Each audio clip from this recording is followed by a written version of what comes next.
Hello, fellow humans. We have never been richer. All of us humans taken together, we have the most wealth there ever was in the history of our species. But we have a major problem. This wealth is distributed very unequally, very unfairly, and very immorally. In this video, I propose a better system for wealth distribution for all humans. Unequal wealth distribution means some humans have more than others. Unfair means rich humans do not give up some of their wealth according to the rules established by law and society. They cheat taxes, they move assets around and hide them from the rest of us. Immoral means that wealth distribution does not follow moral principles that should make humans more equal, such as human rights. Rights are meant to be an equalizer, but they do not have the same effect when it comes to possessions, and especially many possessions. Why is that?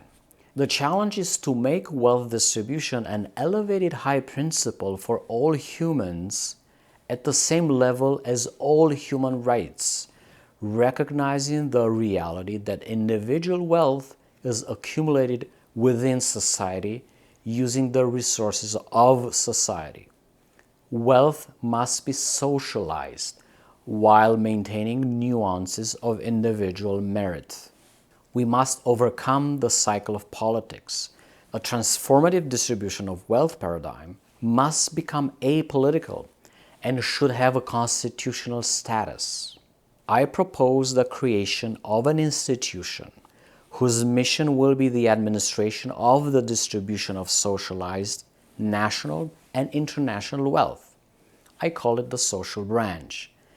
It would be similar to a branch in the state, quasi-independent from the other three branches of the government: the executive, the legislative, and the judicial. The social branch will collect excess wealth generated in the economy and pay it back in equal amounts to each citizen, similar to social dividends or universal basic income. Nobody would need to qualify to participate in this wealth distribution. The government would not be permitted to interfere. The distribution will be based on algorithms updated regularly by popular ballots and forums. In this sense, the social branch may be a broadening of the separation of powers and will not fall at the mercy of electoral cycles. For this reason, constitutions of nations will need to be amended to give a much stronger permanence to the social branch. What is wealth? Where does it come from?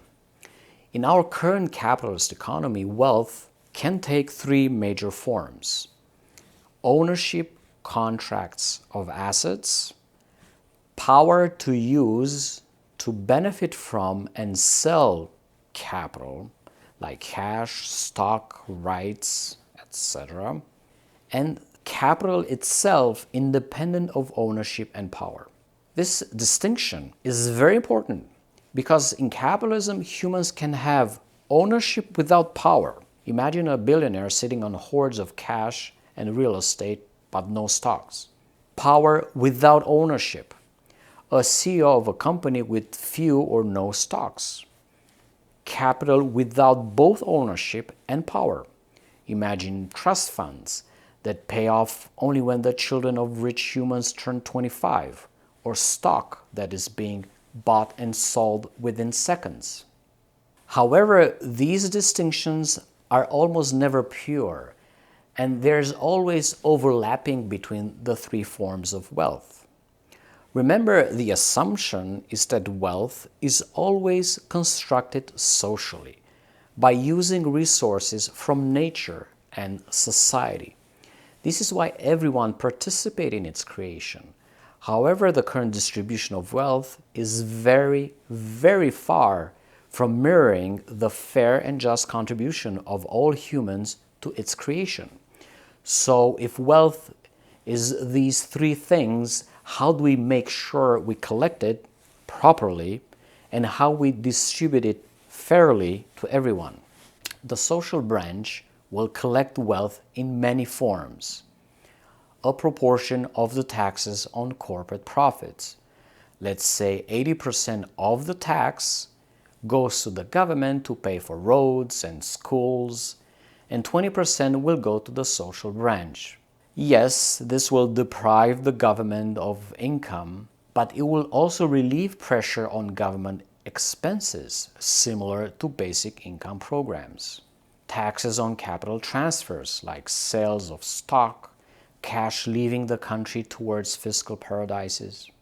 Estate transfer taxes, when the rich leave their wealth to their progenitors. Progressive value-added taxes. The more expensive the good, the higher the tax. Let's have a value-added tax of 500% on yachts and 1,000% on each mansion, shall we? Progressive wealth tax. Let's say billionaires will pay 2% wealth tax to the government and 3% wealth tax to the social branch every year. Yes, they will need to pay cash. Multinational corporations will need to pay taxes into the social branch of each nation where they operate directly or indirectly. I will leave the list open. The social branch can be and should be scaled to a supranational level under the umbrella of the United Nations Economic and Social Council. We should have an international social branch where rich nations will deposit a fair amount from their national social branches. The international social branch will then transfer its income to the national social branches of the global south in proportion to their population size, on the principle that all humans will need to receive the same amount. This is a very powerful equalizer, which will have different effect for each individual receiving it. However, in the long term, the equalization will create a global just system of equal rights of all humans to live on planet Earth. What about social wealth funds? How is the social branch different from social wealth funds? Ideas about the social distribution of wealth are not new.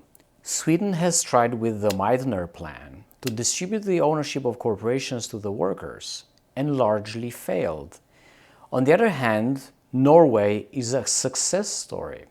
6 years ago, their central government owned assets equal to 271% of the country's GDP. The state of Norway owns 76% of the country's non-home wealth.